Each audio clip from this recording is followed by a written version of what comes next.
Transparent اور شفاف election جو ہے نا وہ وقت کا اہم ترین تقاضا ہے، لہٰذا ہمیں یہ بات ذہن میں رکھنی چاہیے کہ ہم لمبے عرصے کے لیے یہاں کیبنٹ بنا کے نہیں بیٹھے، اور یہ جو شارٹ پیریڈ ہے چند ہفتوں کا، اس میں ہمیں سخت محنت کرنا ہوگی، ہمیں 18 گھنٹے کام کرنا ہوگا۔ تمام منسٹرز کو انہوں نے ایڈوائز کیا کہ میں خود مانیٹر کروں گا سب کے کام کو، اور ہمیں کل سے ہی اپنے ڈپارٹمنٹس کا جو ہی اس کا نوٹیفیکیشن ہوتا ہے تو ہمیں اس کو کرنا چاہیے بہترین طریقے سے، جتنا عرصہ بھی ہم رہیں اس کی ڈیلیوری سامنے آنی چاہیے۔ میاں صاحب جو اس سے پہلے 4 سال 3.5 سال حکومت رہی ہے پی ٹی آئی کی، تو وہ تو ایک بہت بڑا عرصہ تھا، مگر اس کے دوران بھی کوئی ایک آپٹکس کے لحاظ سے کوئی بڑے شاندار منصوبے نہیں چھوڑ گئی آپ کی حکومت، گزشتہ حکومت عثمان بزدار صاحب کی۔ 3.5 سال میں اگر حکومت پنجاب نے، جو گزشتہ حکومت پنجاب بزدار صاحب کی تھی، اس نے پنجاب کو کوئی بہت ہی شاندار یعنی کہ یادگار منصوبے نہیں دیے، تو 2-3 مہینے جو آپ کہہ رہے ہیں اس میں کیا ہو پائے گا پھر؟ دیکھیے خان صاحب، میں آپ کی اس بات سے اگری نہیں کرتا کہ ہم نے 3.5 سال میں پنجاب کے اندر ریکارڈ ترقیاتی کام کروائے۔ ہاں، اس کا ایکسپوجر نہیں ہو سکا، اس کو ہم مارکیٹ نہیں کر سکے، لوگوں تک ہم وہ بات پہنچا نہیں سکے، چونکہ شروع سے ان کی یہ پالیسی تھی کہ یہ میڈیا کے اوپر ادھر ادھر بہت زیادہ اخراجات نہیں کرنے، یہ اپنی پبلسٹی پہ اور مارکیٹنگ کے اوپر، لیکن بہت کام ہوا۔ ہمارے ہاں ایجوکیشن کو لے لیجئے، ہیلتھ کو لے لیجئے، یہ صحت انصاف کارڈ کو لے لیجئے، یہ کسان کریڈٹ کارڈ کو لے لیجئے، اس سے ہٹ کر بھی جو منصوبے ہیں ڈسٹرکٹس کے اندر، نئے ہاسپٹلوں کی تعمیر ہو، یونیورسٹیز کی تعمیر ہو، یہ سارے منصوبے ہیں جن کا کمپیریزن ہم بڑی آسانی سے کر سکتے ہیں، اور کسی طور پر بھی یہ نہیں کہا جا سکتا کہ کام نہیں ہوئے۔ کام تو بہت ہوئے، لیکن ان کاموں کو ہم اس طریقے سے لوگوں کو بتا نہیں سکے، یہ ایک وجہ رہی۔ تو اب یہ شارٹ پیریڈ کے اندر تو جو ہو سکے گا وہ ہم کریں گے۔ دوسرا، خان صاحب نے یہ کہا کہ کرپشن بڑی تیزی کے ساتھ صلاحیت کیے ہوئے ہے، تو ہمیں اس کے اوپر بھی، اس پہلو پر بھی نظر رکھنی ہے اپنے ڈپارٹمنٹ کے اندر، اور جہاں کہیں اس طرح کی چیز نظر آئے فوری طور پر اس کا چیف منسٹر کو بھی بتائیں اور مجھے بھی بتائیں۔ تو میں یہ سمجھتا ہوں مجموعی طور پر تو ان کا یہی تھا کہ اس مختصر سی مدت میں جو بھی ڈپارٹمنٹ آپ کو ملے، اس کے اندر جو بھی 6 ہفتے یا 8 ہفتے میں آپ کر سکتے ہیں اسے آپ کو کرنا ہے، اسی لیے انہوں نے بہت بڑی کیبنٹ نہیں بنائی۔ تو میاں صاحب، آپ نے 3-4 بار 6 سے 8 ہفتے کی بات کی، آپ پی ٹی آئی کی سینئر لیڈرشپ میں شامل ہے، تو یہ آپ کو یقین ہے کہ یہ حکومت، کیونکہ کچھ ان کی گفتگو سے یا ان کے منصوبوں سے یہ لگا کہ یہ کوئی، جیسے کہ آپ نے فرمایا 4-6-8 ہفتوں کا معاملہ نہیں ہے، یہ شاید کئی مہینوں کا کم از کم خان صاحب کے ذہن میں یہ ہے کہ حکومت چلے۔ آپ کو 100% یقین ہے کہ ان کے ذہن میں بالکل یہ بات نہیں ہے؟ آپ فرما رہے ہیں کہ یہ 2 مہینہ ہی ان کے ذہن میں ہے، اس کے بعد انہیں ہر صورت میں الیکشن چاہیے۔ جی، میں نے تو ان کی ساری گفتگو سے جو بھی اندازہ لگایا، اور ٹاپ لیڈرشپ کے بھی ذہن میں یہی ہے کہ ہم سالوں کے لیے یہاں نہیں آئے، یہ چند ہفتے یا چند مہینوں کی بات ہے، اور ہمارا سارا فوکس جو آئندہ جنرل الیکشن ہے اس کے اوپر ہونا چاہیے، اور ہماری پرائورٹیز بھی اسی طرح سے سیٹل ڈاؤن ہونی چاہیے۔ بہت بہت شکریہ جناب میاں محمود الرشید ہمارے ساتھ موجود تھے، senior leader P T I, متوقع وزیر بھی ہیں کل جو کابینہ اناؤنس ہوگی پنجاب کی۔ کمرشل بریک اس کے بعد ذکر کریں گے۔ ایک نیب ہوتی تھی، اب اس کے دانت تو کھٹے کر کے توڑ دیے گئے ہیں، ہاتھ پاؤں بھی کاٹ دیے گئے ہیں، بھرپور قانون سازی کی ہے نئی حکومت نے، اور اس سے وہ تمام کیسز جو کہ بنائے گئے تھے پچھلے 4 سالوں میں، سب کے سب جعلی نہیں تھے اور سب کے سب کھوکھلے نہیں تھے، ان کی بھی جان نکال دی گئی ہے۔ اس نیب کا کیا حشر ہوا ہے یہ آپ کو دکھاتے ہیں چھوٹے سے وقفے کے بعد۔ عام زبان میں کہا جائے تو شہباز شریف حکومت کی اتحادی حکومت نے، جو 11 جماعتوں پر مشتمل ہے، اس نے 4 مہینوں میں کوئی کارکردگی دکھائی ہو نہ دکھائی ہو، مگر نیب کا قیمہ نکال دیا ہے۔ جون میں پارلیمنٹ کے مشترکہ اجلاس سے نیب قوانین میں متنازع ترامیم کو منظور کرایا گیا، پھر گزشتہ روز قومی اسمبلی اور آج سینٹ سے مزید ترامیم کے ساتھ ایک اور بل کثرت رائے سے منظور کرا لیا گیا ہے، یعنی شہباز حکومت نے پہلے نیب کے دانت توڑے پہ اور اب ہاتھ پاؤں بھی کاٹ دیے ہیں۔ پی ٹی آئی نے آج کے سینٹ کے اجلاس سے احتجاجاً واک آؤٹ کیا۔ نئی ترامیم کے بعد اب نیب 50 کروڑ سے کم کی کرپشن کیسز کی تحقیقات نہیں کر سکے گا، ملزم کے خلاف صرف اسی علاقے کی احتساب عدالت میں مقدمہ چلایا جائے گا جہاں جرم کا ارتکاب ہوا۔ نیب تحقیقات کے لیے کسی سرکاری ایجنسی سے مدد نہیں لے سکے گا۔ ریفرنس دائر ہو چکا ہو مگر فرد جرم عائد نہ ہو تو چیئرمین نیب کو لگے کہ ریفرنس بلا جواز ہے تو وہ عدالت سے اسے منسوخ یا واپس لینے کا بھی کہہ سکتا ہے۔ چارج فریم کرنے سے قبل ایسا ہونے کی صورت میں ملزم کو جرم سے ڈسچارج کر دیا جائے گا۔ بل کے تحت نیب آرڈیننس کا اطلاق حکومت کی ایمنسٹی اسکیم کے تحت لین دین ریاستی ملکیت کے اداروں کے بورڈ آف ڈائریکٹرز پر نہیں ہوگا۔ اس کے علاوہ احتساب عدالت کے ججوں کی تقرری اب صدر مملکت کے بجائے وفاقی حکومت ہائی کورٹ کے چیف جسٹس کی مشاورت سے کرے گی۔ ان ترامیم سے واضح طور پر لگتا ہے کہ ملک کی اہم سیاسی شخصیات کے خلاف چلنے والے تمام کیسز دفن ہو جائیں گے اور ان ترامیم کا بنیادی ہدف اور مقصد بھی شاید یہی تھا۔ نیب اب 50 کروڑ سے کم کی کرپشن کیسز کی تحقیقات نہیں کر سکے گا، جس کا مطلب یہ ہے کہ نیب میں 45 میں سے کم 30 جعلی بینک اکاؤنٹس کیسز نیب کے دائرۂ کار سے نکل جائیں گے۔ ان کیسز میں 3 میں سابق صدر آصف علی زرداری براہ راست نامزد ہیں۔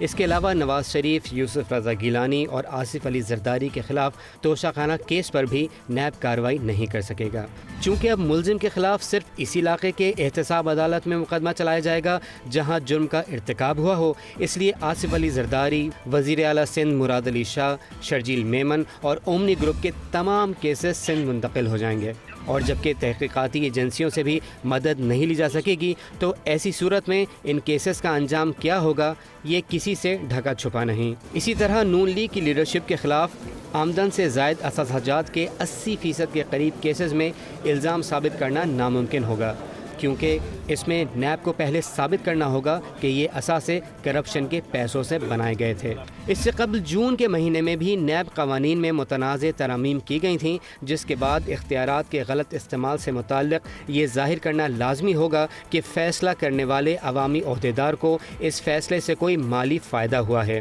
چونکہ فائدہ پوسٹنگز، ٹرانسفرز، غیر مالی امداد، سیاسی اثر و رسوخ وغیرہ کی شکل میں بھی ہو سکتا ہے، لہٰذا اسے صرف مالیاتی فائدے تک محدود رکھنے سے ملزمان کو فائدہ پہنچنے کا امکان ہے۔ صرف ملزم یا اس کے بے نامی دار کے نام کی جائیداد کو ہی اس کا اثاثہ تصور کیا جائے گا، رشتہ داروں اور عزیزوں کے نام پر رکھی گئی جائیدادوں کا نہیں۔ اس ترمیم سے کئی ایسے سیاستدانوں، بیوروکریٹس اور دیگر ہائی پروفائل افراد کو فائدہ پہنچنے کا امکان ہے جن پر رشتہ داروں کے نام پر اثاثے رکھنے کا الزام ہے۔ اس کے علاوہ ترمیم شدہ قانون کے تحت اب عوام کو بڑے پیمانے پر دھوکہ دینے یعنی پبلک ایٹ لارج کے مقدمات میں متاثرہ افراد کی تعداد 100 سے کم نہیں ہونی چاہیے۔ بظاہر اس ترمیم کا فائدہ ان حکومتی وزراء کو ہوگا جن کو ہاؤسنگ سوسائٹی سے متعلق کیسز کا سامنا ہے، جس میں 76 متاثرین شامل ہیں۔ دلچسپ طور پر سپریم کورٹ اپنے ایک فیصلے میں قرار دے چکی ہے کہ 22 متاثرہ افراد کو بھی پبلک ایٹ لارج مانا جائے۔ اسی طرح اب غیر ملکی ریاست سے موصول ہونے والے شواہد کو عدالتی کارروائی میں قابل قبول نہیں سمجھا۔ نیب قوانین میں ان بڑی ترامیم کے خلاف پی ٹی آئی کے chairman Imran Khan supreme court سے رجوع کر چکے ہیں۔ اس کیس کی 2 سماعتیں ہو چکی ہیں، جبکہ کیس کی تیسری سماعت چیف جسٹس عمر عطا بندیال کی سربراہی میں 3 رکنی بینچ کل کرے گا۔ گزشتہ سماعت میں سپریم کورٹ نے اس حوالے سے وفاقی حکومت کو نوٹس بھی جاری کیا تھا۔ اس پیش رفت پہ بات کریں گے اور اس کے لیے ہمیں جوائن کر رہے ہیں نامور ماہر آئین و قانون بیرسٹر سلمان اکرم راجہ۔ بیرسٹر صاحب بہت بہت شکریہ۔ اس میں تو کوئی شک نہیں ہے کہ جب بھی یہ نیب قوانین، نیب اور نیب کے تمام معاملات جو ہیں وہ شدید تنقید کا نشانہ رہے ہیں، چاہے وہ عدالت عظمیٰ ہو، دوسری عدالتیں ہوں، میڈیا ہو، سیاستدان ہوں، مگر یہ جو اب ترامیم کی گئی ہیں اور یہ جو بڑی بڑی تبدیلیاں کی گئی ہیں، اس سے براہ راست فائدہ ان لوگوں کا ہوگا اور ان کے بہت ہی کئی ایسے انتہائی سیریس کیسز ہیں، ان پر بڑے سیریس الزامات ہیں جو یہ ترامیم کرا رہی ہیں، جو شخصیات اور جو لوگ ان میں کر رہے ہیں۔ تو یہ کیا آپ کے نزدیک بہت ہی سیریس قسم کی اور بہت ہی میسو کانفلکٹ آف انٹرسٹ کا معاملہ نہیں ہے کہ براہ راست ایسے کیسز بلکہ مبینہ جرائم جو کہ جن پر کہ یہ مقدمات قائم کیے گئے ہیں ان کو وہی لوگ اس کو ختم کرنے کا سامان پیدا کر رہے ہیں جو کہ اس میں براہ راست ملوث ہیں؟ دیکھیں کامران صاحب، اس میں 3 طرح کی ترامیم ہیں میری نظر میں۔ ایک تو وہ ترامیم ہیں جو آپ کو یاد ہوگا پی ٹی آئی کے دور حکومت میں بھی کی گئی تھی. ان میں شامل ہے وہ ترمیم جو کہتی ہے کہ اگر کوئی پالیسی کے حوالے سے فیصلہ کیا جاتا ہے یا کسی حکومتی ادارے کے بورڈ پہ کوئی ممبر کوئی رائے دیتا ہے یا کوئی فیصلہ کرتا ہے تو اس حوالے سے جرم نہیں مانا جائے گا جب تک کہ یہ ثابت نہ کیا جائے کہ اس شخص نے کوئی مالی فائدہ اٹھایا ہے. یعنی کہ ایک غلط فیصلہ جو بعد میں یہ سامنے آئے کہ بہت صحیح فیصلہ نہیں تھا وہ بذات خود جرم نہیں ہوگا. تو اس کے اوپر تو میں سمجھتا ہوں اتفاق ہے. ہماری جو بیوروکریسی ہے اس کا بڑے عرصے سے یہ اصرار تھا کہ ہم فیصلے کرتے ہیں ان کا ہمیں کوئی فائدہ نہیں ہوتا، لیکن ہو سکتا ہے وہ اس سے بہتر فیصلہ ہو سکتا ہو یا وقت ثابت کرے کہ وہ فیصلہ بہترین نہیں تھا، تو اس کو جرم نہ بنایا جائے. لوگوں کو 8 سال بعد گھروں سے ریٹائرمنٹ کے بعد نکال کے عدالت میں پیش کیا گیا. تو یہ ترمیم تو پی ٹی آئی کے دور حکومت میں بھی تسلیم کی گئی تھی کہ یہ بات ٹھیک ہے. تو ایک تو انہی ترامیم کا اعادہ کیا گیا ہے کیونکہ اس وقت وہ آرڈیننس کے ذریعے کی گئی تھی. آرڈیننس کی ایک مدت ہوتی ہے، اس مدت کے بعد آرڈیننس ختم ہو گیا تھا تو ان کو واپس لائے ہیں. تو ان ترامیم کی حد تک تو میں سمجھتا ہوں دونوں بڑے فریقین کا، دونوں پارٹیوں کا اتفاق ہے. اچھا، دوسری ترامیم وہ ہیں جو آج آپ نے اپنے انٹرو میں بھی بیان کی آپ کی طرف سے، جو ہمارا عمومی فوجداری قانون ہے کہ مقدمہ کس عدالت میں چلنا چاہیے. فرد جرم عائد ہونے سے پہلے سرکار جو ہے وہ پروسیکیوشن سے دستبردار ہو سکتی ہے، وہ کہہ سکتی ہے کہ ہماری نظر میں جرم نہیں بنتا، ٹرائل کی ضرورت نہیں ہے. یہ جو ہمارا عمومی قانون ہے، سی آر پی سی ہوا، پی پی سی ہوا، یہ تمام چیزیں وہاں پہلے سے موجود ہیں. نیب کے قوانین کو اس قانون کے مطابق کیا گیا ہے. ان میں بھی مجھے کوئی بہت بڑی ایسی قابل اعتراض بات نظر نہیں آتی. بظاہر یہ لگتا ہے کہ یہ کوئی نئی بات ہے، لیکن یہ تو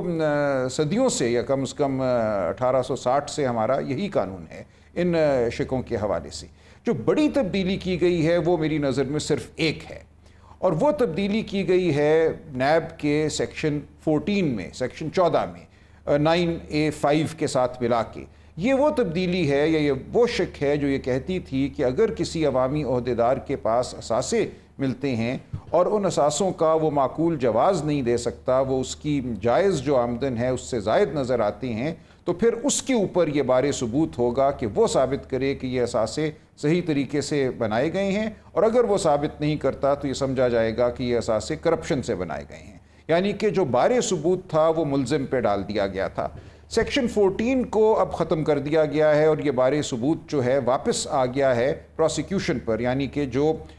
سرکار ہے، جو نیب ہے، اس کو ثابت کرنا ہے کہ اس شخص نے کون سی کرپشن کی تھی جس کے ذریعے یہ اثاثے بنائے گئے. تو یہ بالکل درست آپ کے انٹرو میں کہا گیا کہ اس سے ان تمام مقدمات میں جہاں عوامی عہدیدار اثاثوں کے مالک پائے جاتے ہیں خود یا بے نامی دار کے ذریعے، ان کو نہیں پوچھا جا سکے گا جب تک پہلے کسی کرپشن کو ثابت نہ کیا جائے. اب یہ جو معاملہ ہے بارے ثبوت والا میری نظر میں سیریس ہے. اس کی وجہ سے بہت بڑے بڑے مقدمات جو ہیں وہ کمزور پڑ جائیں گے یا ختم ہو جائیں گے. لیکن اگر دیکھا جائے تو جو ہمارا عمومی قانون ہے وہ تو یہی ہے کہ جو ملزم ہوتا ہے اس پہ عام طور پہ بارے ثبوت نہیں ہوتا. یہ نیب میں پہلی بار ایک خصوصی شک ڈالی گئی تھی جس میں بارے ثبوت جو ہے وہ ملزم پہ ڈال دیا گیا تھا، اور سپریم کورٹ میں بھی یہی سوال کیا گیا ہے چند معزز جج صاحبان کی طرف سے کہ اگر کل پارلیمان یکسر طور پہ نیب کے قانون کو ختم بھی کر دے تو ہم واپس چلے جائیں گے جو قوانین اس سے پہلے تھے. اینٹی کرپشن ایکٹ تو 1947 سے ہے، ہمارا جو سی آر پی سی ہے یا تعزیرات پاکستان ہیں وہ تو پہلے سے ہیں، اور عام طور پہ تو لوگوں کو انہی کے تحت سزا دی جاتی ہے، مقدمے چلائے جاتے ہیں. پہلی بار یہ اکاؤنٹیبلٹی آرڈیننس 1997 میں آیا اور اس کے بعد نیب کا جو آرڈیننس 1999 میں آیا. میرے لیے جو امپورٹنٹ بات یہ ہے کہ ان لوگوں نے یہ ترامیم ترتیب دی ہیں براہ راست، جو کہ براہ راست ان تمام مقدمات میں ملوث ہیں، براہ راست ان کے مقدمات جو ریفرنسز فائل ہو چکے ہیں جن کے خلاف وہ کافی ایڈوانسڈ اسٹیجز پر ہے، تحقیقات مکمل ہو چکی ہے. اب انہی لوگوں نے ایسی اس ترکیب سے اس پورے تمام معاملات کو یا اس ترتیب سے اس قانون کو بدلا ہے جس کا براہ راست ان کو فائدہ ہو رہا ہے. براہ راست جو فوجداری مقدمات ہیں اس میں ان کو فائدہ ہو رہا ہے، اور براہ راست وہ جو الزامات ہیں جن کی بادی نظر میں بڑی قوت ہے وہ تحلیل ہو رہے ہیں. تو یہ کیسا نظام ہے اور یہ کیسی ایک ایسی چیز ہے جس پہ ہم سب خاموش رہیں اور ہونے دیں؟ یہ وہی ہے نا NRO کی ایک دوسری شکل ہے جس نے جنم لیا. دیکھیں اس کے دو پہلو ہیں. اگر تو یہ ترامیم غیر آئینی ہیں تو پھر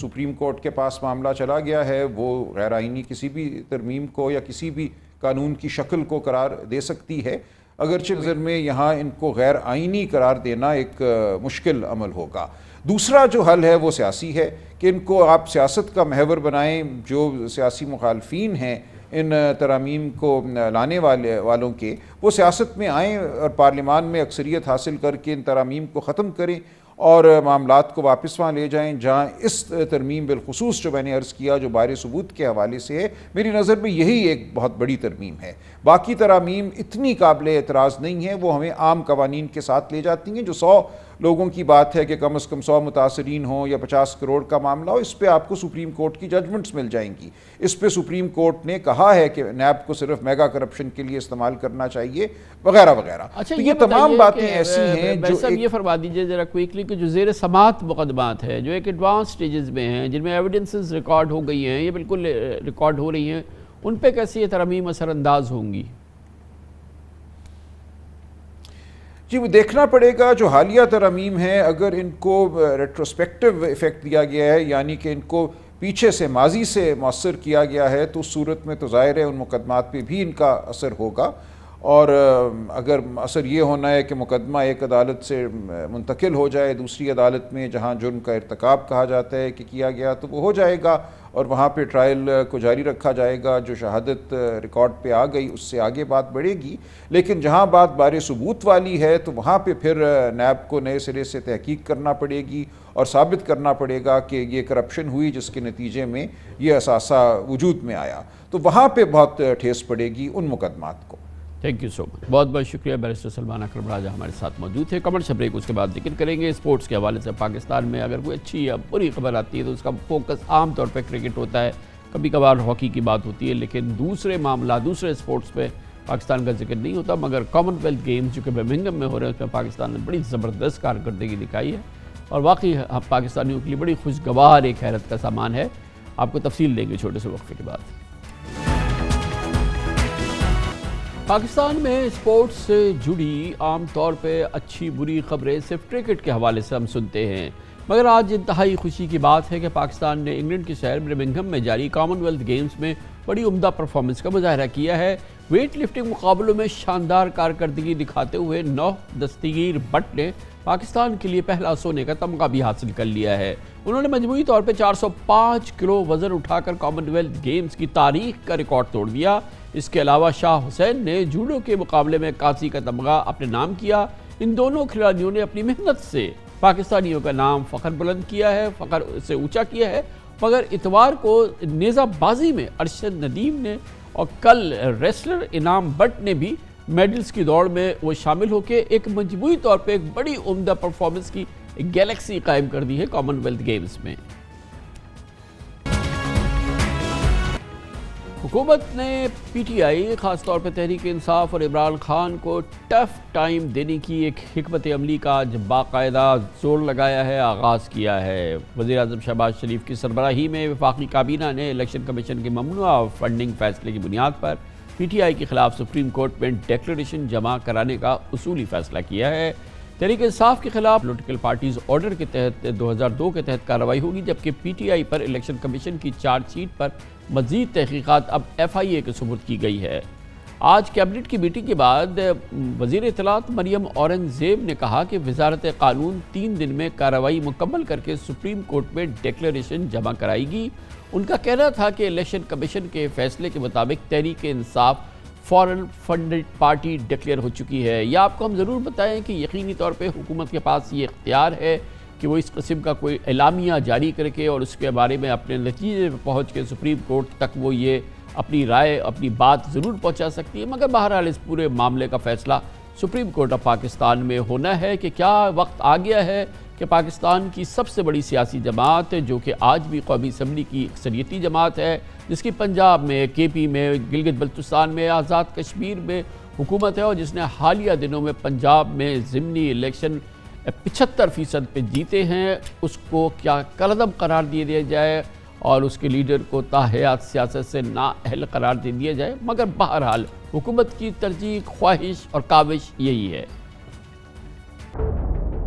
الیکشن کمیشن کی جو فیصلہ ہے اس میں واضح طور پر جو پاکستان تحریک انصاف ہے وہ فوراً ایڈڈ پارٹی ڈکلیئر ہوئی ہے۔ اب حکومت پاکستان جو ہے وہ اس بات کی پابند ہے کہ ایک ڈیکلیریشن الیکشن کمیشن کے فیصلے کے مطابق جو ہے وہ سپریم کورٹ بھجوانے کا اصولی فیصلہ کر لیا گیا ہے۔ 3 دن کی مہلت دی گئی ہے۔ اگلی کابینہ کی جو عشورہ کے بعد کیبنٹ میٹنگ ہوگی اس میں وزارت قانون جو ہے وہ تمام قانونی اور آئینی چیزوں کا جائزہ لیتے ہوئے وہ ڈیکلیریشن جو ہے وہ کابینہ میں پیش کرے گی سپریم کورٹ میں بھیجنے کے لیے۔ کابینہ نے یہ ہدایت جاری کی ہے FIA کو، انٹیریئر منسٹری کو، کہ اس کے اندر ایک مکمل غیر جانبدار انڈیپینڈنٹ انکوائری اور انویسٹیگیشن ہو۔ اس کے اندر منی لانڈرنگ کا ایسپیکٹ، اس کے اندر فیک اکاؤنٹس، اس کے اندر مس اپروپریشن آف فنڈ، اور سب سے بڑی بات کہ وہ ایفیڈیوٹ جو کہ پارٹی کا سربراہ جمع کراتا ہے، جو کہ اس نے 5 دفعہ جمع کرایا الیکشن کمیشن کے اندر اپنے دستخط کے ساتھ، وہ فالس ہے، وہ جعلی ہے۔ تو یہ جال سازی کا جو ایک مقدمہ انویسٹیگیشن ہے، تمام جو مالیاتی ادارے ہیں، جو تحقیقاتی ادارے ہیں، ان کے ساتھ مل کر FIA کو یہ ڈائریکشن دی گئی ہے آج کہ وہ فوری طور پر اس کے اوپر انکوائری سٹارٹ کرے۔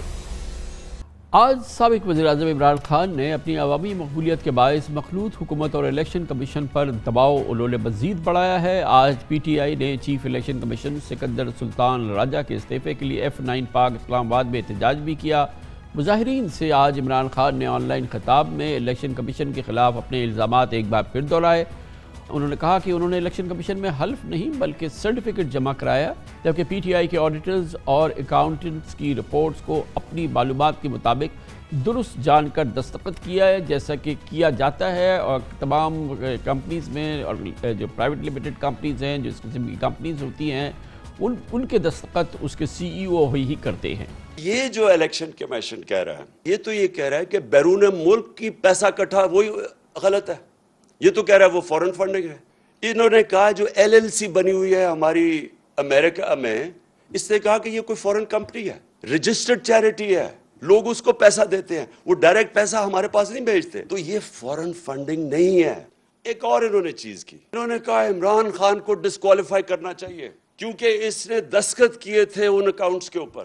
2012 میں۔ ایفیڈیوٹ آپ وہ دیتے ہیں جو شہباز شریف نے عدالت کے اندر دیا تھا کہ میں انڈر اوتھ یہ کہتا ہوں کہ نواز شریف واپس آ جائے گا۔ سرٹیفکیٹ کا بالکل مختلف مطلب ہے۔ اکاؤنٹنٹس ہوتے ہیں ہمارے، انہوں نے پورا دیکھا ہوتا ہے، پھر وہ آڈیٹرز وہ دیکھتے ہیں اس کو، پھر وہ مجھے بیٹھ کے کہتے ہیں کہ جی ہم نے یہ سارے اکاؤنٹس دیکھ لیے ہیں،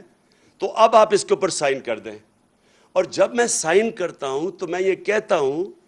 کہ جہاں تک مجھے پتہ ہے یہ اکاؤنٹ ٹھیک ہے کیونکہ میں ان کے اوپر رلائی کر، تو یہی وہاں ہوا۔ اسلام آباد میں احتجاج اور عمران خان کے خطاب سے قبل آج PTI نے چیف الیکشن کمشنر کو عہدے سے ہٹانے کے لیے سپریم جوڈیشل کونسل میں ریفرنس دائر کیا، تاہم چند گھنٹوں بعد ریفرنس واپس لیا۔ PTI کا موقف ہے کہ ریفرنس میں مزید قانونی پہلوؤں کو اجاگر کرنے کے لیے واپس لیا گیا ہے، اور انہوں نے کہا کہ استحقاق کی بات ہے۔ آج PDM کی جانب سے نون لیگ کے رہنما محسن شاہ نواز نے بھی عمران خان کو نااہل قرار دینے کے لیے الیکشن کمیشن میں ریفرنس دائر کر دیا۔ عمران خان کے بیانیے کی مقبولیت کی وجہ سے لگتا ہے کہ شہباز حکومت PTI پر ممکنہ پابندی اور عمران خان کی نااہلی کی مبینہ کوشش میں، کاوش میں یا خام خیالی میں مبتلا ہے۔ حیران کن بات ہے کہ صرف 2 ووٹوں کی اکثریت پہ کھڑی شہباز حکومت نے اتنا بھاری ایجنڈا اپنے سر پہ اٹھا لیا ہے، جس میں حتمی فیصلہ بھی بہرحال سپریم کورٹ نے کرنا ہے۔ پاکستان میں 1973 کے آئین کے تحت صرف ایک سیاسی جماعت نیشنل عوامی پارٹی نیب پر فروری 1975 میں پابندی عائد کی گئی تھی، اور پارٹی کے سربراہ خان عبدالولی خان کے علاوہ عطا اللہ مینگل، ارباب سکندر،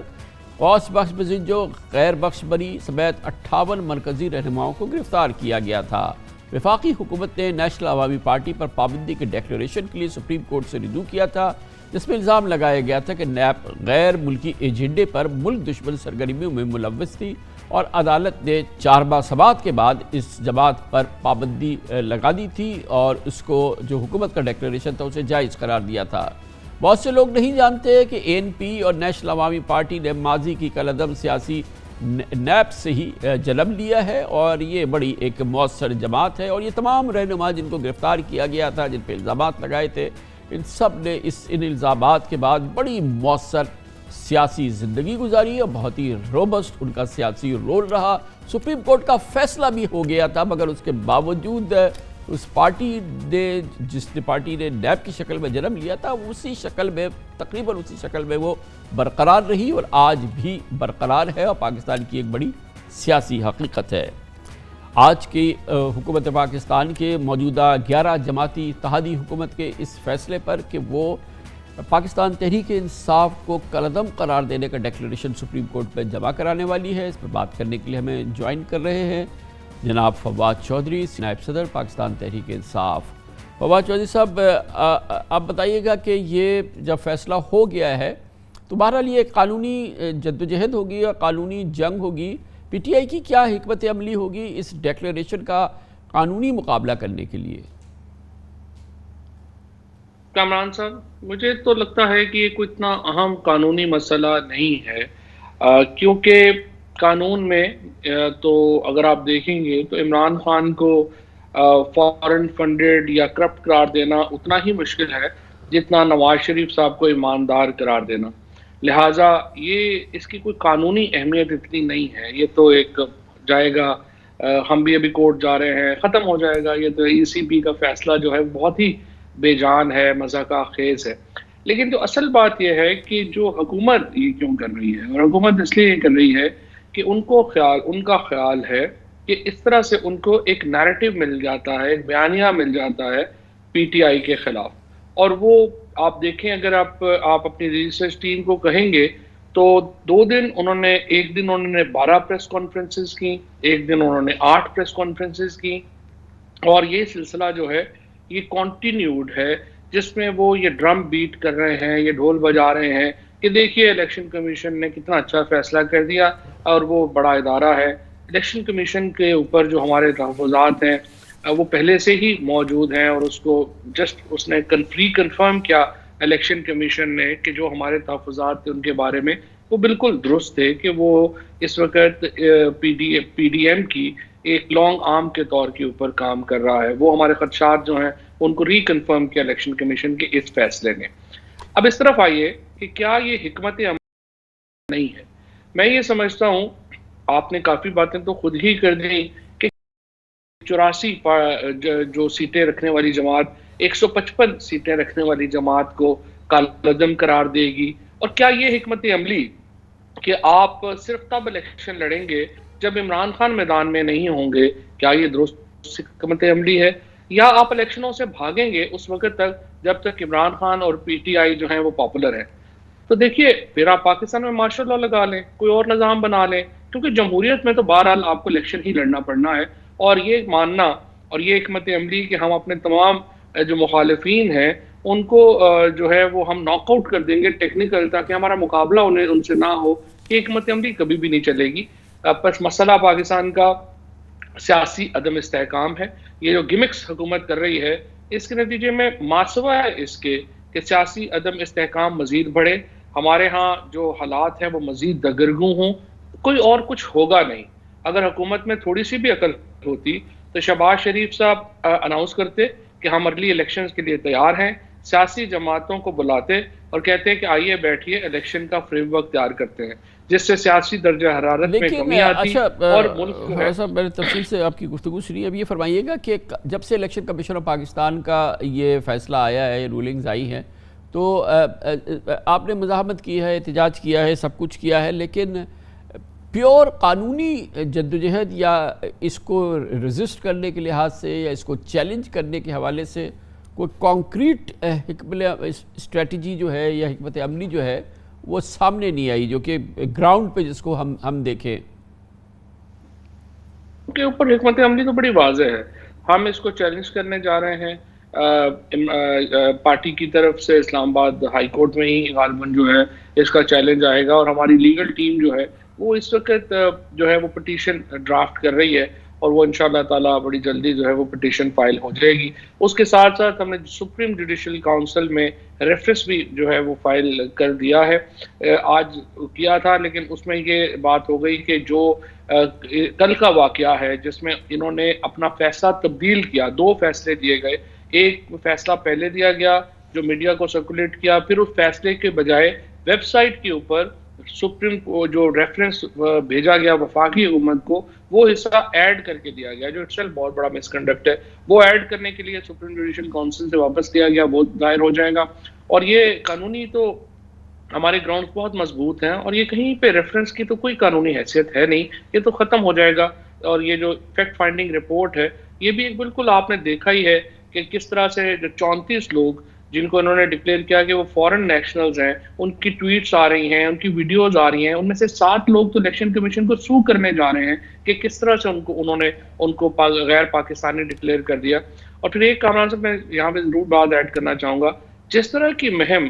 پی M L N, Peoples Party اور جمعیت علماء اسلام اور پی ڈی ایم جو ہے اوورسیز پاکستانیز کے خلاف چلا رہا ہے, کوئی بھی اس میں ذرا بھی عقل کسی میں ہوگی وہ اتنے انفلوئنشل گروپ کے خلاف اس طرح کی سیاسی مہم نہیں چلاتا, اور ان کی مشکلات میں آپ دیکھیں گے بہت اضافہ ہوگا آنے والے دنوں میں. بہت بہت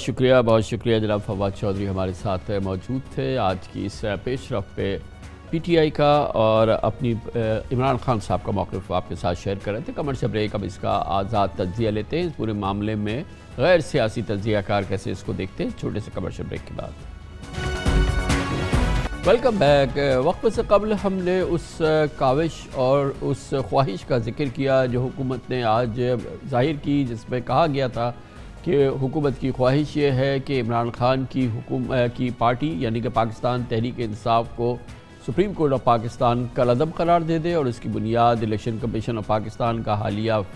فیصلہ, یہ رولنگز ہیں فورن فنڈنگ کے حوالے سے یا مبینہ طور پہ ممنوعہ فنڈنگ کے حوالے سے. اس پر پی ٹی آئی کی حکمت عملی اور اس کا ویو ہم نے آپ کو بتایا. آزاد تجزیہ کار اور نیوز اینالسٹ اس پورے ماحول کو اور اس معاملے کو کیسے دیکھتے ہیں, اس کے لیے ہم نے دعوت دی ہے. ملک کے ممتاز سینئر صحافی نیوز اینالسٹ جناب عامر ضیاء ہمارے ساتھ موجود ہیں. بہت بہت شکریہ عامر ضیاء صاحب. بظاہر تو لگتا یہی ہے کہ ہزاروں خواہشیں ایسی کہ ہر خواہش پہ دم نکلے, مگر بہرحال حکومت نے آج کابینہ نے یہ فیصلہ کیا ہے, اصولی فیصلہ کیا ہے. پھر اب وہ کہتے ہیں کہ 3 دن لگیں گے, یہ جو ہے یہ ڈیکلریشن تیار ہوگا, پھر اس کو سپریم کورٹ بھیجا جائے گا. کتنی جان ہے اس میں عملی طور پہ اس خواہش میں یا اس کاوش میں کہ یہ سرخرو ہو جائے, یعنی کہ جو ان کی خواہش ہے کہ پاکستان تحریک انصاف غیر قانونی قرار دے دی جائے, کالعدم ہو جائے. خواہش تو یہ بھی ہے کہ عمران خان تاحیات نااہل ہو جائیں. تو مجموعی طور پہ یہ جو کیس ہے اس میں کتنی جان ہے یہ ہدف حاصل کرنے کی؟ جی جو آپ نے مصرع پڑھا وہی میری بھی زبان پر مچل رہا تھا کہ ہزاروں خواہشیں ایسی کہ ہر خواہش پہ دم نکلے. تو خواہشات یقیناً بڑی بڑی ہیں, لیکن ہمیں دیکھنا ہوگا کہ معروضی حالات کیا ہیں, آبجیکٹیو کنڈیشنز کیا ہیں. اس میں دیکھیں الیکشن کمیشن کا جو فیصلہ ہے اس نے خود بہت سارے سوالیہ نشان کھڑے کر دیے ہیں, اور وہ ایسا فیصلہ نہیں ہے کہ بالکل کہتے ہیں کہ بلیک اینڈ وائٹ ہے اور اس کے بعد جو ہے کیس کو کلوز ہو جانا ہے. کیونکہ ممنوعہ فنڈنگ اور فورن فنڈنگ جو ہے بڑی الگ الگ چیزیں ہیں. عموماً جو تشریح لی جاتی ہے کہ کسی آپ کہتے ہیں نا کہ ہاسٹائل اسٹیٹ سے آپ پیسے لے کر اپنے ملک کے خلاف اگر کام کر رہے ہوں تو وہ آتی ہے فورن فنڈنگ کے زمرے میں. اور اگر اس میں دیکھا جائے, اس میں آپ دیکھیں کسی نے $50 دیے, اس میں بہت سارے جو ہیں وہ پاکستانی ہیں کہ جو بیرون ملک قیام پذیر ہیں. ان لوگوں نے یہ تک کیا کہ جو کمپنیاں ٹرانسفر کرتی ہیں پیسے اس تک کو جو ہے ماسٹرز کارڈ اس تک کو انہوں نے کہا جی فورن فنڈنگ ہے. تو اس کے اندر میرے خود جو ہمیں آپ کو ہے ایک جھول نظر آتا ہے الیکشن کمیشن کے فیصلے میں. پھر دوسری بات یہ سمجھنا چاہیے کہ اس کا جو ہے اطلاق جو الیکشن کمیشن کے رولز بنے ہیں وہ 2017 میں بنے ہیں. یہ جو جس ہم فنڈنگ کی بات کریں وہ 2008 سے 13 تک کی ہے. تو کیا ماضی میں جا کر اس کا اطلاق ہو سکتا ہے, نہیں ہو سکتا, ایک سوالیہ نشان ہے. لیکن سب سے بڑی بات یہ ہے کامران صاحب کہ اس طرح کی فورن فنڈنگ میں اس قانونی بنیاد پہ بات نہیں کرے. ایک سوال ہے کہ وہ والی فنڈنگ نہیں ہے کہ جس پر آپ کہیں کہ جی آپ نے بھارت سے پیسے لے لیے, آپ نے فلاں کسی اور ملک سے پیسے لے کر پاکستان کے انٹرسٹ کے خلاف کام کیا. تو میں نہیں سمجھتا کہ جب یہ سپیریئر جوڈیشری میں یہ چیز اس طرح کی جائے گی تو یہ بہت زیادہ ہولڈ کرے گی. اور جو عمران خان صاحب کا پھر آپ دیکھیں اس کے ساتھ ساتھ عموماً یہ ہوتا ہے کہ جب آپ اس قسم کے اقدامات کرتے ہیں تو اس میں عمران خان کی جو مقبولیت ہے وہ آپ کو دیکھنی پڑے گی کہ پاکستان کے جو سب سے مقبول سیاستدان ہیں وہ عمران خان ہیں، اور یہ پہلی بار تاریخ میں ہوا ہے کہ اگر کوئی حکومت، عموماً جب ہماری کوئی حکومت جس کی چھٹی کی جاتی ہے وہ غیر مقبول ہوتی ہے، بہت عرصے تک رہتی ہے، پھر وہ سلولی گریجولی کلو بیک کرتی ہے. یہ واحد حکومت ہے عمران خان صاحب کی جی پہلے دن سے جو ہے جیسی حکومت سے ہٹے ان کی مقبولیت کا گراف بڑھا ہے. تو حکومت اس طرح کے اقدامات کر کے ایک تو اس بات کا میرے خیال میں انڈیکیٹ کری کہ وہ دباؤ کا شکار ہے، نروس ہے، اور وہ سمجھتی کہ ہم اس طرح کے اگر ہم وہ کریں گے، راستے پہ جائیں گے تو غالباً عمران خان کو جو ہے مزید جو دبا سکیں گے، ڈرا سکیں گے. ہم نے شروع میں عرض کیا اور آپ نے عرض کیا کہ ہزاروں خواہشیں ایسی، تو یہ لٹرلی جو ہے یہ صرف واحد خواہش نہیں ہے کہ پاکستان تحریک انصاف جو ہے وہ کالعدم قرار پائے، یہ بھی خواہش ہے کہ عمران خان سیاست سے تاحیات نااہل ہو جائیں، اور وہ پارٹی جو کہ اقتدار میں پنجاب میں، کے پی میں، جی بی میں، آزاد جموں کشمیر میں ہے، اور جو کہ ابھی کیونکہ ان کے استعفے منظور نہیں ہوئے تو یہ قومی اسمبلی کی اکثریتی جماعت بھی ہے، تو ایک خواہش یہ ہے کہ یہ جماعت غیر قانونی کالعدم قرار پائے، اور پھر اس کا رہنما عمران خان جو ہے وہ تاحیات سیاست سے نااہل ہو جائے. اسی دوران یہ خواہش بھی ہے کہ سپریم کورٹ آف پاکستان کے نظام کو ایک نیا جنم دے دے، اور چیف جسٹس آف پاکستان اور وہاں کے جو انتظامی معاملات ہیں اس کے حوالے سے قانون جو ہے وہ بنا دیا جائے اور اس کو پھر اپنے زیر اثر لے آیا جائے. اسی دوران نیب کی کبھی کچوبر نکال دیا گیا ہے. تو یہ خواہشیں جو ہیں اور اس کے انبار جو ہیں وہ جمع ہو چکے ہیں. بالکل دوسرے خواہشوں کا انبار جمع ہو گیا، لیکن بڑی خطرناک بات یہ ہے کہ یہ ایک نامکمل نیشنل اسمبلی ہے، اور یہ جس طرح کی بھی قانون سازی کرے گی تو وہ خود ایک سوالیہ نشان رہے گا. اور اگر آپ اس طرح کی قانون سازی کر رہے ہیں کہ جو آئین کی اسپرٹ کے خلاف جا رہی ہے، اور وہ لوگ قانون سازی کر رہے ہیں کہ جو کہ خود نیب کا ہدف ہیں، اور جو کہ خود اس لیے سپریم کورٹ کے پاورز کو، سپریم کورٹ کے چیف جسٹس کے پاورز کو کم کرنا چاہتے ہیں، ختم کرنا چاہتے ہیں، کہ جن کو اس بات کا کچا ہے کہ کل کو انصاف کے ترازو میں ان کو نہ تولا جائے، تو خود میرے خیال میں ایک بہت ہی ایک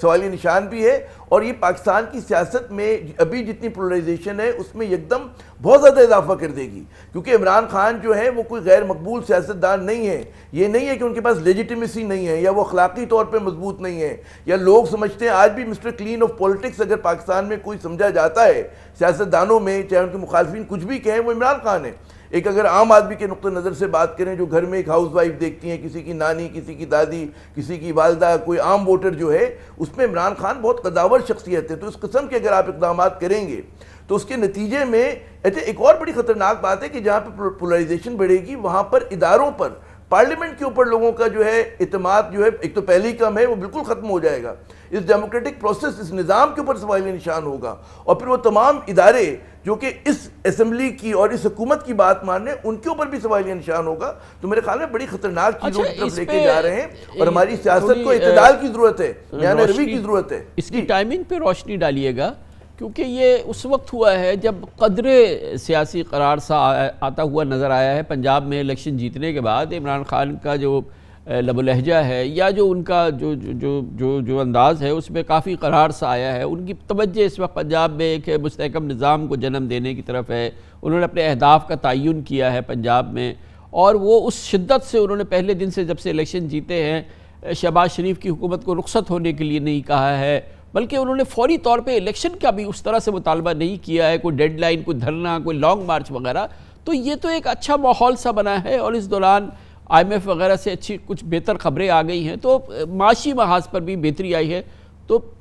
مطلب ایک منطق تو یہ کہتی ہے، ذہن تو یہ کہتا ہے کہ شاید حکومت کے لیے یہ موقع ایسا ہے کہ اپنی پوزیشن کو اور اس ساری صورتحال کو کنسولیڈیٹ کرے. اس وقت انہوں نے جو ہلکی پھلکی جو جلتی ہوئی ابھی بھی شعلے باقی، تو اس میں اتنا بڑا تیل ڈال دیا. میری سمجھ میں اس کی لاجک نہیں آ رہی ہے کچھ. نہیں، وہ بات یہ ہے کہ جو عمران صاحب کو قرار آیا ہے وہی بے قراری کی وجہ حکومت کی بن گئی ہے، کیونکہ پنجاب ان کے ہاتھوں سے نکل جانا، یا نون لیگ کے آپ تصور کیجئے کہ شریف خاندان سمجھتا ہے کہ جی ہم پنجاب کے ہیں، بالکل مالک ہیں، اور کوئی ہمیں چیلنج نہیں کر سکتا. پنجاب کا ان کے ہاتھ سے نکل جانا جو ہے اس نے ان کو شدید دباؤ میں کہتے ہیں لے کر آگے، بہت زیادہ نروس کر دیا ہے. تو یہ اس کا رد عمل ہے، اور یہ اپنا غصہ نکالنا. آپ نے بالکل صحیح فرمایا، میری خود بات ہوئی، ہم نے اس کے خبر بھی کی کہ جیسے اسد عمر صاحب سے میری بات ہوئی تھی، انہوں نے کہا تھا کہ جی اس وقت ہماری پورا فوکس پنجاب ہے، ہم وہاں پر ریسرچ پروگرام کو ریوائیو کر رہے ہیں, وہاں پر ہم ہیلتھ کارڈ پہ فوکس کر رہے ہیں, کے پی میں بھی اور پنجاب میں بھی, اور ہم گڈ ایڈمنسٹریشن کی طرف جائیں گے. اور ہم فوری طور پہ مطالبے سے دستبردار نہیں ہوئے فوری انتخابات کے, لیکن ہم کوئی تحریک چلانے نہیں جا رہے. تو یقیناً پی ٹی آئی کی توجہ جو ہے مثبت سمت میں تھی, لیکن کیا کیا جائے کہ نون لیگ سمجھتی ہے کہ جی اس کے گھر میں ان کی جو ہے لٹیا بالکل ڈوب گئی ہے, اور کیونکہ پنجاب ان کے ہاتھ سے نکل گیا, اور پنجاب میں ایک تجربے کار چیف منسٹر ہے پرویز الہی کی صورت میں, جو کہ ان کے کھیل سے واقف ہے, اور وہ آگے چل کر اگلے الیکشن تک بہت زیادہ نون لیگ کے لیے خطرہ ثابت ہو سکتے ہیں, بلکہ بن چکے ہیں آلریڈی. تو اس کو کاؤنٹر کرنے کے لیے وہ سمجھتے ہیں کہ جی ہم جتنا زیادہ عمران خان پہ دباؤ ڈالیں گے, جتنا زیادہ ان کو ہم اپنا ہدف بنائیں گے, لیکن اس کا بالکل الٹا اثر ہو رہا ہے, جیسے کہ آپ خود فرما رہے ہیں کہ جناب اس کے نتیجے میں مقبولیت بڑھ رہی ہے, پی ٹی آئی میں مزید ریزالو بڑھ رہا ہے, رد عمل بڑھ رہا ہے, ایک کہتے ہیں ریزسٹنس کی پولیٹکس زیادہ ہو رہی ہے. تو یہ کسی بھی صورت میں نہ ملک کے لیے اچھا ہے, نہ حکومت کے لیے اچھا ہے, اور نہ پاکستان. عمران خان کا اپریل کے بعد سے تاثر ابھرا ہے, ایک مظلومیت کا تاثر, جس کی وجہ سے ان کو ہمدردی ملی, عوام کی ہمدردی ملی, بیرون ملک پاکستانیوں کی ہمدردی ملی. وہ تو مزید تقویت پائے گا جب یہ بات سامنے آئے گی کہ یہ حکومت جو کہ 2 ووٹوں کی اکثریت پہ قائم ہے, جس نے عمران خان کو ہٹایا, اب وہ عمران خان کو سیاست سے تاحیات نااہل کرنے کی, چاہے وہ کاوش چاہے کسی بھی انداز کی وہ کوشش ہے, پی ٹی آئی پوری جماعت کو وہ نااہل اور کردم قرار دینا چاہتی ہے. ان تمام معاملات سے تو میں تو ایک طالب علم کی حیثیت سے سیاست کے سمجھتا ہوں کہ یہ تو بالکل ایک music to Imran Khan ears ہے, یا ان کے ہمدردوں کے لیے تو زبردست بات ہے. عوام کے سامنے ان کی یہ جو مظلومیت کا تاثر ہے, یا جو ان کے ساتھ کہ بھئی ان کے ساتھ ظلم ہوا یا ان کے ساتھ زیادتی ہوئی, یہ تو مزید ابھر کے سامنے آئے گا.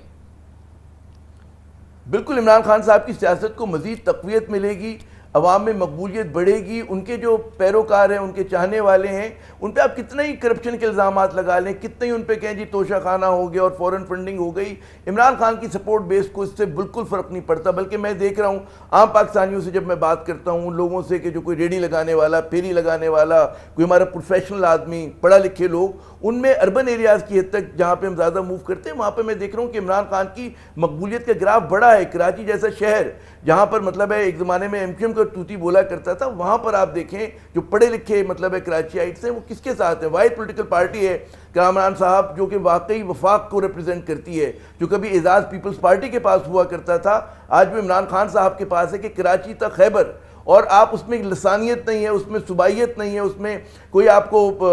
کہتے ہیں سیکٹیرینزم نظر نہیں آئے گا. تو ہر طرح کے پاکستانی جو ہے اس کو سپورٹ کرتے ہیں, in like other political party کی جس کی کسی کی سپورٹ بیس صرف پنجاب میں ہے, کسی کی کے پی میں ہے, کسی کی دیہی سندھ میں ہے, شہری سندھ میں ہے. تو عمران خان واقعی وفاق کی علامت ہے, اور اس کو اگر اس طرح سے چھیڑا گیا تو میں سمجھتا ہوں بہت خطرناک راستے پہ چل رہے ہیں, اور اس کا جو بلو بیک ہوگا وہ بہت برا ہوگا, خطرناک ہوگا. جی یہ بتائیے, جو الیکشن کمیشن نے اپنا رخ اختیار کیا ہے, اور اس پورے معاملے میں جتنی اس کی متنازعہ حیثیت ہو گئی ہے, اور خاص طور پہ ان معاملات میں, اور آپ نے دیکھا کہ کس طرح سے چیلنج ہوا ہے وہ تمام جو انہوں نے الزامات لگائے ہیں ممنوعہ فنڈنگ اور فورن فنڈنگ کے حوالے سے, اور بیرون ملک پاکستانی جس طرح سے اس کو چیلنج کر رہے ہیں, اس کی کریڈیبلٹی کے تو دھجیاں بکھرتی نظر آئی ہیں, اور یہ بہت بری طرح سے متاثر ہوگی یہ الیکشن کمیشن کی. ویسے ہی اس پورے معاملے میں اس کی ایک پوزیشن لے لینا, اور پھر مطالبوں کے سائے میں وہ معاملہ جو 8 سال سے چل رہا تھا, انہوں نے جیسے اس کا فوری فیصلے کا اعلان کیا اور یہ سب کچھ کیا, تو یہ جو ادارہ ہے یہ اپنی اس حیثیت کو تو برقرار نہیں رکھ سکے گا, اس شخصی حیثیت کو جو اس وقت ہے اس کی.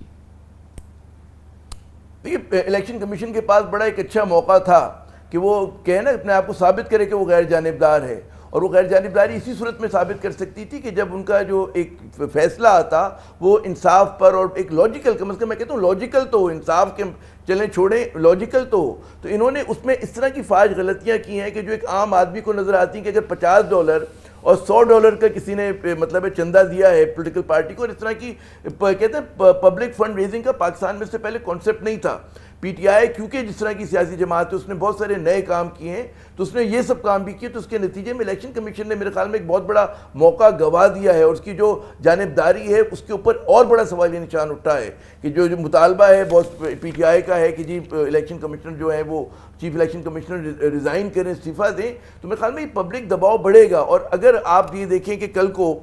جو ہے اگر اسی طرح سے ایک کہتے ہیں نا ابھار چلتا رہتا ہے تو یہ کوئی بھی چاہے وہ بائی الیکشن کرا رہے ہوں، کوئی بھی یہ الیکشن کرائیں، اس پہ سوالیہ نشان ہوگا، کیونکہ اس کی جو ایک لیجیٹیمیسی ہے اس کو کوسچن کیا جائے گا. جس طرح سے اس حکومت کی لیجیٹیمیسی کوسچنیبل ہے کہ 2 ووٹوں کی اکثریت پہ اگر وہ قائم ہے اور اس طرح کے اقدامات کری، اسی طرح چیف الیکشن کمیشن کو بھی جو ہے ان کی لیجیٹیمیسی بھی میں سمجھتا ہوں کہ آج بہت زیادہ کوسچن مارک ہو گئی ہے، اور وہ آنے والے دنوں میں ان پہ مزید میں دیکھ رہا ہوں کہ دباؤ بھی بڑھے گا اور مزید وہ جو ہے کنٹروورشل یعنی کہ متنازع بنے گی. تھینک یو سو مچ. بہت بہت شکریہ جناب عامر ضیاء ہمارے ساتھ موجود تھے. کمرشل بریک اس کے بعد ذکر کریں گے.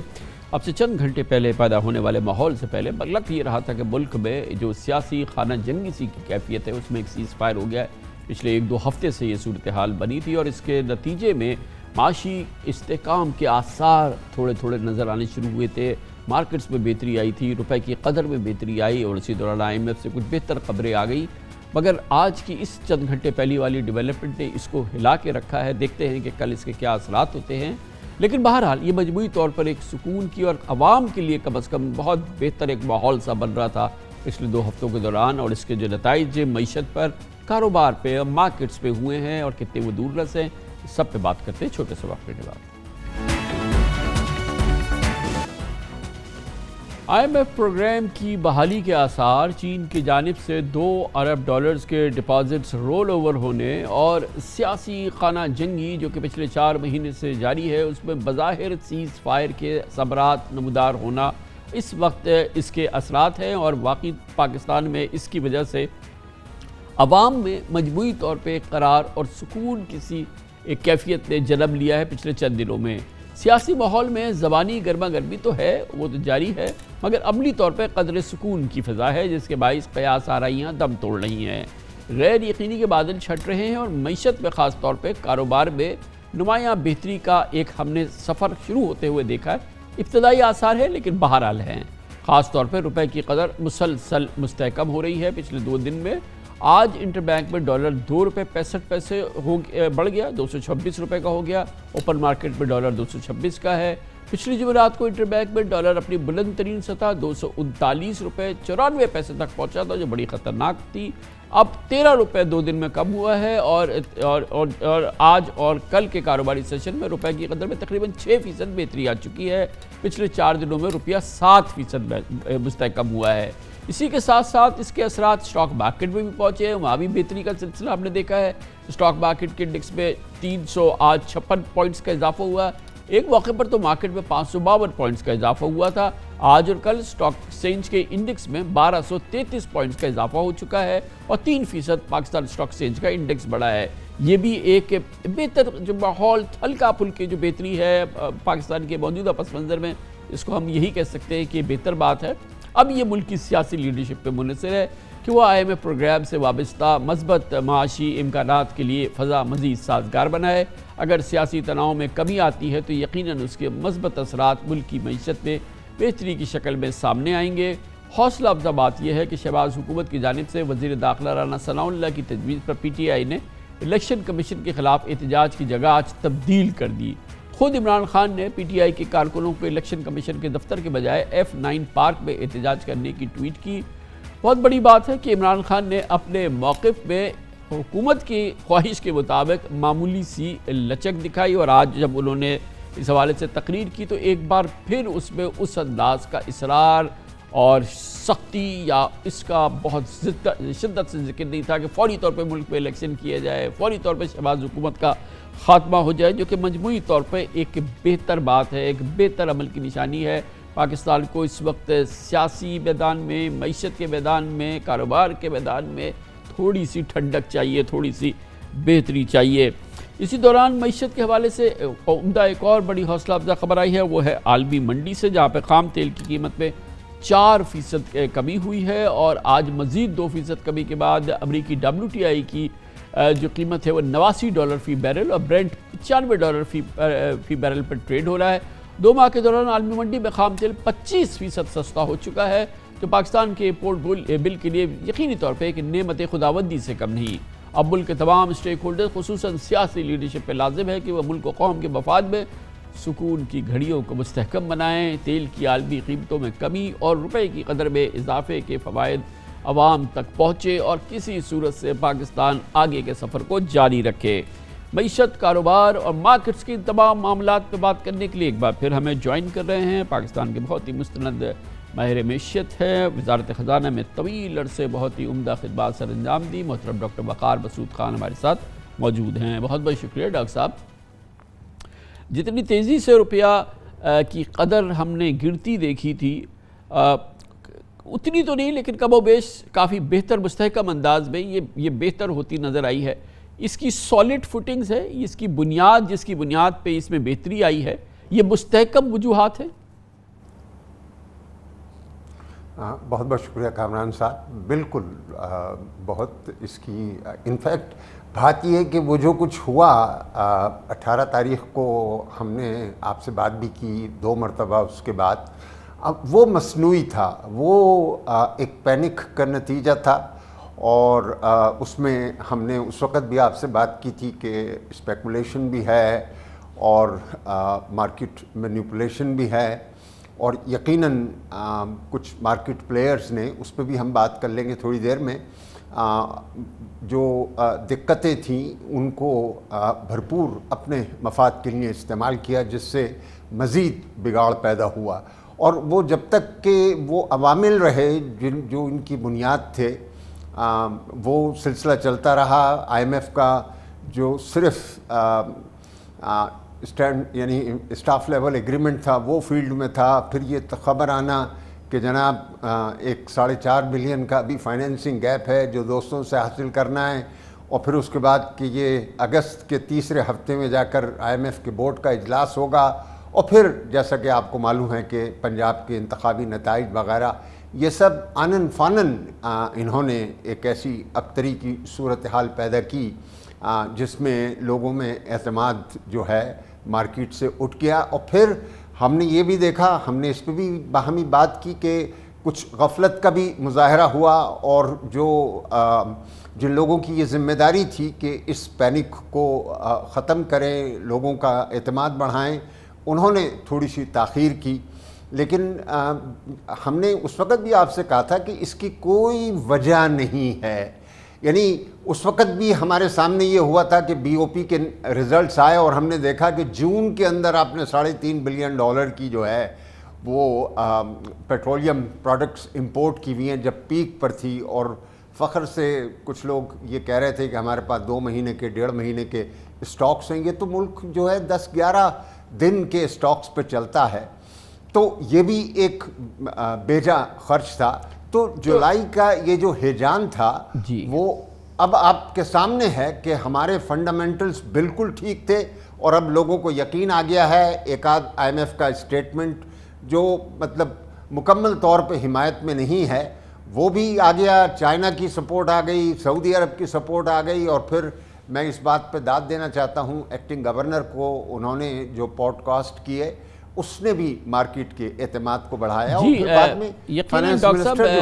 اس میں کوئی شک نہیں ہے کہ گو کہ کل وقتی گورنر نہیں ہے ہمارا، اور ایک ایکٹنگ گورنر کی حیثیت سے جو بھی مرتضی سید صاحب جو ہیں بہت یعنی کہ عالمی میڈیا میں ہر طرف سے جتنی بھی ان کی سکت تھی میرے خیال میں بہت عمدہ طریقے سے اس کو نبھایا، لیکن مجھے صرف یہ سمجھائیے ڈاکٹر صاحب کہ ہمارا سارا جو بحران تھا وہ ایکسچینج ریٹ کا تھا، اور ایکسچینج ریٹ پہ ہمیں یہ لگا کہ جیسے کھلا میدان بینکوں کے ہاتھ میں آیا ہے، ایک عجیب سی کیفیت تھی۔ میں تو طفل مکتب ہوں، مگر کہ وہ مثال کے طور پہ پرسوں میں دیکھ رہا تھا کہ ایک مخصوص بینک جو ہے وہ 246 سے کم پہ بیچ نہیں رہا، یعنی کہ جو اس کے پاس ایل سیز ریٹائر ہونے آ رہی ہیں اس پہ کر نہیں رہا، اور لے نہیں رہا وہ 240 پہ، اسپریڈ پہ وہ کھیل رہا ہے۔ ایک مزے تھے، اور ایسا لگ رہا تھا کہ لوگوں کی لاٹری نکل آئی ہے، اور لوگوں سے میرا مطلب بینکس ہیں، اور یہ پوری کیفیت جو تھی وہ چلتی رہی پوری جولائی میں چلتی رہی، حتیٰ کہ پرسوں بھی یہ کیفیت جاری تھی۔ ہم نے اس سے پہلے دیکھا کہ بہت پھرتی سے اور بہت ہی تندہی سے اور بہت سختی سے وزارت خزانہ اور تمام ادارے جو اس سے منسلک ہیں ان ایسی چیزوں کی بےخبری کرتے ہیں، اور اس پر ایک طرح سے اس کو ہر صورت سے اس کے سامنے بند باندھتے ہیں۔ یہ جو کیفیت ہم نے دیکھی جس میں بینکوں نے شطر بے مہار کی حیثیت سے ایسا لگ رہا تھا کہ وہ مزے کر رہے تھے. کیا واقعی یہ جو میں کریکٹرائزیشن کر رہا ہوں یہ درست ہے؟ بالکل درست ہے. اور آپ دیکھیں نا کہ کل بھی آپ نے پروگرام کیا اور اس میں بھی آپ کے ایک مہمان جو ہیں انہوں نے اس بات پہ اظہار خیال کیا. ہمارا مطلب جو ہے میں تو آپ کے سامنے یہ بات اس وقت بھی میں نے کہی تھی کہ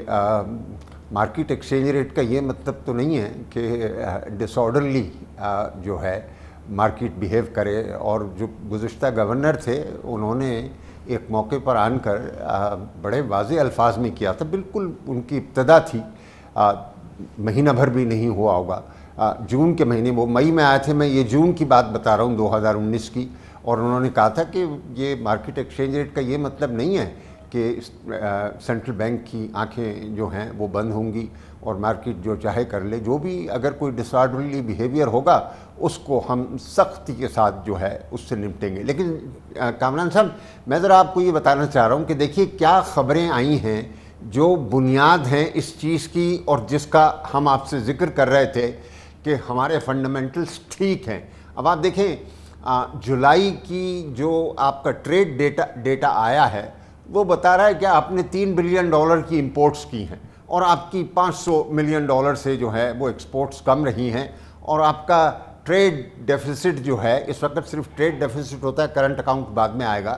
تو ٹریڈ ڈیفیسٹ آپ کا صرف جو ہے $2 بلین کا ہے. اور اس کو آپ لے جائیں 12 دونی 24, تو جناب یہ $24 بلین بمقابلہ اس $50 بلین کے آپ تصور کر سکتے ہیں کہ یہ کتنا عمدہ آپ کے لیے حل ہوگا. اسی طریقے سے آپ کے پاس یہ جو میں نے بتایا کہ IMF والی بات آ گئی. پھر اس کے بعد یہ جو آپ نے ابھی بتائی ہیں کہ پیٹرولیم کی پرائسز جو ہیں وہ گر رہی ہیں, کموڈٹی پرائسز عموماً گر رہی ہیں, جس کی وجہ سے ایک ہیجان کی کیفیت تھی عالمی مارکیٹس کے اندر. تو میں سمجھتا ہوں کہ بڑا آسپیشس اسٹارٹ ہے پہلے ہمارے جولائی کے مہینے میں اس فسکل ایئر کے اندر. اور اگر وہ کہتے ہیں کہ اسٹے دی کورس, اگر ہم مضبوطی کے ساتھ اس راستے کے اوپر چلتے رہے اور ادھر ادھر ہم نے یہ نہیں کیا, تو آپ یقین جانیں کہ یہ ملک جو ہے بھئی دیکھیے مطلب یعنی آپ مجھے بتائیں کامران صاحب, خدا نخواستہ یہ ہوا کیا تھا؟ بھئی سیدھی سی بات ہے کہ $80 بلین کی آپ نے امپورٹس کی ہیں, کیا ہو گیا؟ چلیں ڈبل بھی کر لیں آپ پرائسز, تو اگر پرائس آپ اگر بڑھ رہی ہے اس پہ کم کنزیوم نہیں کریں گے تو آپ کے پاس پیسے کہاں سے آئیں گے کہ آپ اتنا ہی خرید لیں جو پہلی کم پرائس پہ خرید رہے تھے؟ تو آپ کی کنزمپشن بڑھتی رہی کیونکہ آپ نے وہ اس دوران میں پرائس کا ڈسٹورشن پیدا کر دیا. اس کے علاوہ بھی جو ہمارے اخراجات اور ہمارے روش میں جو اللے تللے کی سی کیفیت ہے, عیاشی ہے, ابھی میں دیکھ رہا تھا ابھی جب آپ سے بات کر رہا تھا کہ یہ حکومت نے بجٹ میں کہا تھا ایک بڑی چھوٹی سی بات کہ جو ہمارے ریٹیلرز ہیں چھوٹے چھوٹے, بھائی ہم وہ کچھ دیتے نہیں ہیں, ہم ان سے بل پہ, ان کی بجلی کے بل پہ 1000-2000 روپے لے لیا کریں گے, کیوں بھائی ان کا فکسڈ ہو گیا, چلے فارغ ہو گئے. ارے وہ بھی نہیں ہونے دیا. اور آج جو ہے مجھے بتایا, ابھی پتہ چلا ہے کہ جی وزیر خزانہ کو کہہ دیا گیا تھا ان کی سیاسی قیادت کی جانب سے کہ بھائی یہ ہٹاؤ, یہ سب ختم کرو, بھائی یہ کیا ہے. اور وہ ابھی میں دیکھ رہا ہوں کہ وہ ختم کر دیا گیا سر, وہ ٹیکس ختم کر دیا گیا. ہمارے اور آپ کے, ہم جیسے تمام لوگوں کے, تو ہم تو اپنا خون دے رہے ہیں, اور یہ آپ 1000 روپے مہینہ بھی نہیں لے رہے, اور وہ بھی آپ نے لگایا تو وہ ختم کر دیا. جی کامران صاحب, ایک تو 3000 تھا, اور دوسری یہ کہ میں آپ سے عرض کروں, ہماری آپ سے بات بھی ہوئی تھی جس وقت بجٹ آ رہا تھا, ہم نے آپ سے یہ عرض کی تھی کہ جو ریٹیل کے اوپر جو اسمال ریٹیلر ہے وہ ابھی بھی اپنے بجلی کے بلوں پہ سیلز ٹیکس اور انکم ٹیکس دیتا ہے. یہ انہوں نے اس کا ریٹ وغیرہ بڑھا دیا اور بغیر مشورہ کیے ہوئے, اور اب آپ کے سامنے ہیں. دیکھیں یہ ایسا علاقہ ہے, اور اس میں FPCCI بھی ہم سے کہتی ہے کہ ہم آپ کے ساتھ بیٹھ کے بات کرنے کو تیار ہیں, اور ہم ایک دکان کو جو ہے ٹیکس نیٹ کے اندر لانے کے لیے تیار ہیں. اور اب ٹیکنالوجی ہے تو اس کی بہت آسانی بھی ہے, لیکن یہ آئے بالکل آخری وقت کے اندر اور اتنا بڑا قدم اٹھایا. میں تو اس وقت بھی جو ہے یہ کہہ رہا تھا, کیونکہ میں نے آپ کو معلوم ہے کچھ عرصہ FBR میں گزارا ہے. یہ مطلب ایک ایسی چیز ہے جس میں بغیر مشورے اور بغیر ان لوگوں کو اعتماد میں لیے ہوئے آپ اس چیز کو نہیں کر سکتے. اور آپ دیکھیں کہ یہ عجیب بات ہے کہ وہ جو لائرز ہیں ان کے اوپر بھی یہ ٹیکس لگ رہا تھا, اور مطلب جو ہے دیگر جو شعبے کے لوگ ہیں ان سب پر بھی جو ہے یہ ٹیکس لگ رہا تھا. ہر طرف سے ایک کوہرام مچ کے رہ گیا. اور آپ ایک اور چیز دیکھ رہے ہیں کہ یہ بجلی کی قیمت بڑھی ہے, اس کے ساتھ یہ اور زیادہ لوگوں کو کھل رہا تھا. آپ یعنی ایک معمولی سا آپ کا ایک اخباری نمائندہ ہے جس نے ایک بڑا مضمون لکھا اور کہا کہ میرے 37,000 روپے کا بل آیا ہے جس میں سے آدھے ٹیکسز ہیں. تو بجلی کی قیمت بڑھا دی اور اتنی زیادہ بڑھائی. ٹھیک ہے جی, بڑھانی ہے, آپ وہ کریں گے, بادل نخواستہ لوگ دیں گے, لیکن آپ ذرا تدبیر کے ساتھ ٹیکسیشن کے معاملات کو ہینڈل کرتے. یہاں پر میں آپ کو بتاؤں 2.5 لاکھ افراد اور فرمز سیلز ٹیکس کے لیے رجسٹرڈ ہیں, اور ان میں سے صرف 1,05,000 جو ہیں وہ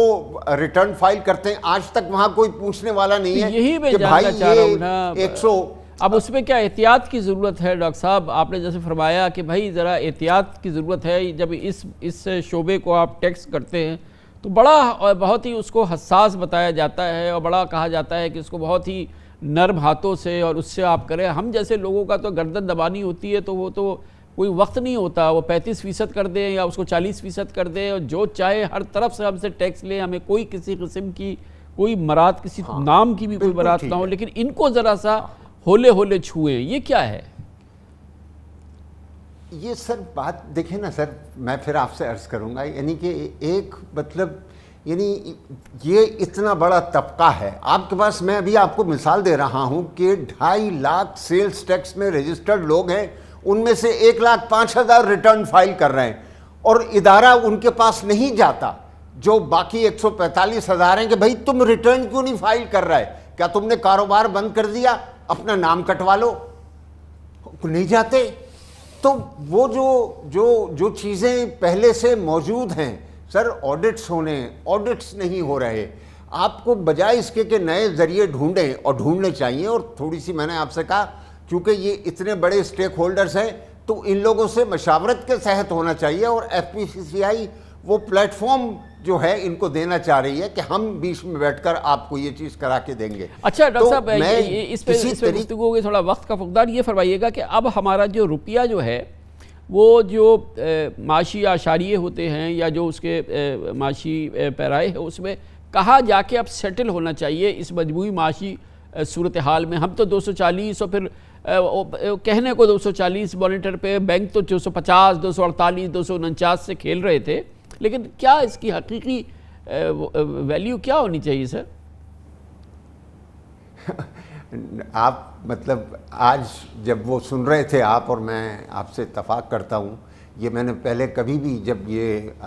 اس طرح کے واقعات ہوئے ہیں ماضی قریب کے اندر, کبھی میں نے یہ نہیں سنا کہ بینکوں نے اس کا فائدہ اٹھایا ہے. اب یہ پہلی مرتبہ جو ہے یہ چیز سامنے آ رہی ہے, اور آپ نے دیکھا اسٹیٹ بینک ان کی بھی خبر لے رہا ہے اور یہ ایکسچینج کمپنیز کی بھی خبر لے رہا ہے. لیکن جو بڑی زبردست خبر آ رہی ہے, اور میں نے کئی ذرائع سے اس کو سنا ہے, کہ لوگ لے کے جا رہے ہیں ڈالر اور وہ ڈمپ کرنا چاہتے ہیں اور ان کو کوئی خریدنے والا نہیں ہے.